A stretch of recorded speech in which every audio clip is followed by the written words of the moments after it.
for 2 times for things happening since the last time. Curt Cignetti took over this job just last year. And when he showed up at, they didn't have a weight room, barely had a locker room.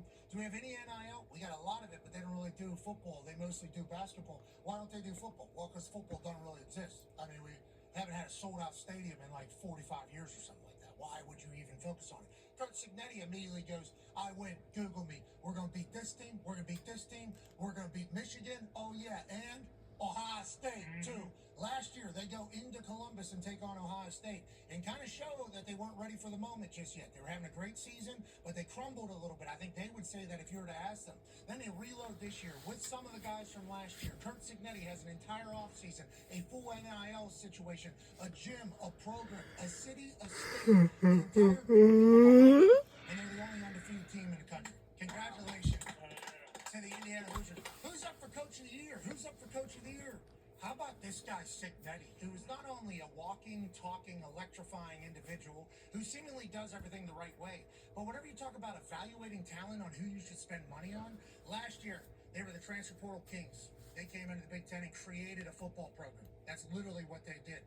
This year, he had to rebuild again. Lost a lot of the guys. Fernando Mendoza, the quarterback that he decided to bring in out of Cal, yeah, probably the Heisman winner for good reason. In the Big Ten Championship, he had his best game. In the fourth quarter, he had some of his best plays. And then he gets on a microphone and he goes, flip it! You know, he's a little bit of a nerd. He's got a lot of sauce. And he's a guy that led this team to a Big Ten Championship.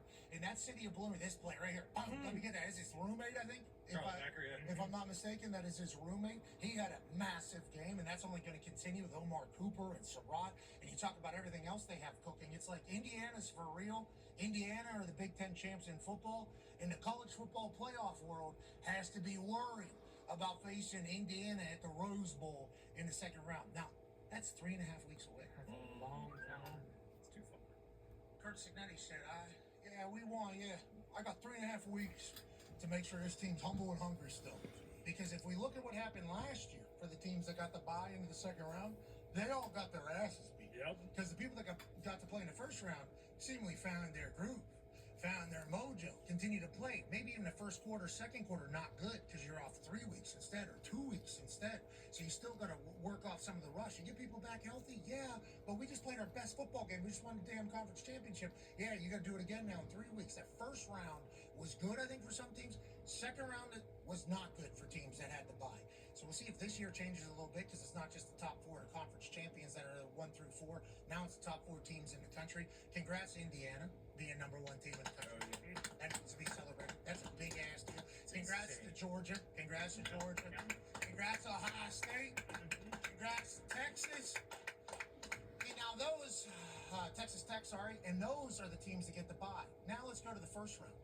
Boy, people are not happy, Tone.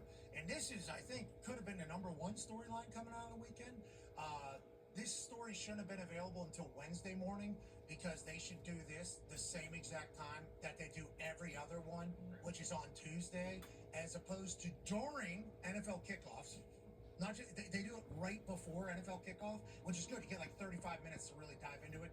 Oh, and then there's 5 games on that are all playoff implications. Is Patrick Mahomes playing today? Yup, prime time actually, and he might be dead. We'll see if that's the case. Texans doing this. And then not only Monday Night Football is about to happen as well. With the Eagles, nobody really talks about them ever. No. And then Chargers and Harbaugh, they could kind of change it. So if you were to do this on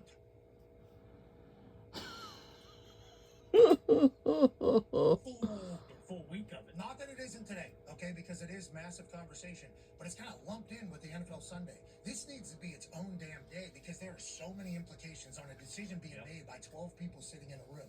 I saw their setup. We all did. It's ass. I don't like that. Okay, they need to have a little bit better setup. Maybe some things on the wall. Maybe some wings. I didn't see any wingies. I have no idea what they got going on. But the committee made some decisions that pissed a few places off. Yeah, it did.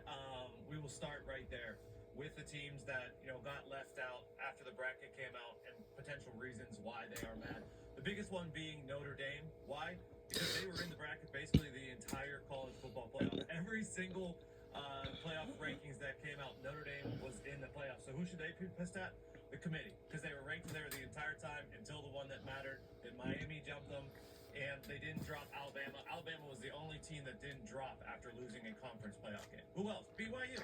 BYU had a great season. They were 11-1 going into the Big 12 conference game, with their only loss being in the number 4 team in the country. And then they lose in the Big 12 championship game to that same number 4 team in the country. They go to 11-2, and they drop, unlike Alabama did. And then Vandy could be mad. Clark Lee said he's not mad. They only have themselves to blame. They're a 2-loss SEC team with their only losses being at Alabama, who's in the playoffs, and Texas, who was just outside of the playoffs. At Texas, yes, both at Texas. So those are teams that's some of the teams that could have been pissed, who were right on the bubble, who did not make it. Yeah, not just could be pissed. Those first two definitely very, pissed. very mad. The Irish have been on a full-on, what are we doing here? Pete Pavakla, athletic director for Notre Dame, who was on our show on Friday talking about it all, he told us on Friday, he's like, hey, the College Football Playoff Committee has basically already made up their mind about us in Miami. We've been ranked ahead of them literally since the first rankings. They were actually ranked, Miami, I think, was ranked 18th. Yeah. And they were ranked 10th or something like that, Notre Dame was. That was from the beginning. So you're talking about 8 spots. So I think Notre Dame in their mind was like, the committee's already made their decision on us in Miami. This isn't really a conversation. Notre Dame on Friday, Pete Pavakwa told us, we need to be more so being compared to Alabama, who's seemingly going to be an at-large here and maybe get one of these more bids. You start looking at our resume, you start looking at their resume, talk about how they play. Alabama had a tough streak. They had like 5 straight top 20 teams, and they played good ball through there. Then struggle against Auburn. Then they get their absolute asses kicked by Georgia in the SEC championship. So Notre Dame's thinking to themselves, we might have a chance to jump Alabama. Put a little barrier there. Yeah, there might be a little bit of a chance. And then all of a sudden, Sunday comes out, and it's like, actually, yeah, Miami jumps you guys if you guys are out. It's like, what? What even happened here? It's how Notre Dame's doing it for good reason, by the way. College Football Playoff Committee. If you listen to it, I never thought of that until Bavakwa said that. He's like, well, what's the purpose of all the other rankings? They've already had this conversation between us and Miami 100 times. They've already done this, obviously, clearly. Then he said, well, actually, it's in a cluster. When you get in a cluster, then we have a conversation. Well, it's like we've been in a cluster the last 2 weeks, though. So when's the cluster come? When's the sun come? So Notre Dame, not happy about it. On that note, I think Alabama should be it. I think they're a very good football team. I think Georgia. Yeah. Oh, yeah. I think Georgia is very, very good. I think they are one of the very, very, very, very good teams, which once again leads back to how many of these teams can actually win a national championship. If we go to 16, we're just adding more teams that won't be able to win national championships. Each year it feels like there's only like 4. But on that note, everybody's pissed and could be pissed.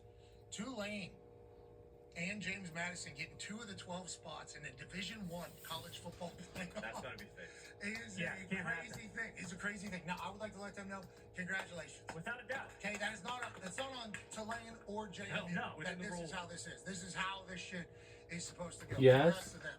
But on that note, it's like, man, BYU, they got so pissed. Texas Tech, they said, Kalani Sitake came out and said, we lost to the best team in the country. Everybody else is going to learn now. All right. He said, if we were to play again in the college football playoff, we think Texas Tech, that is the best team in the country, is what they described. They lose to them twice within a matter of 4 weeks.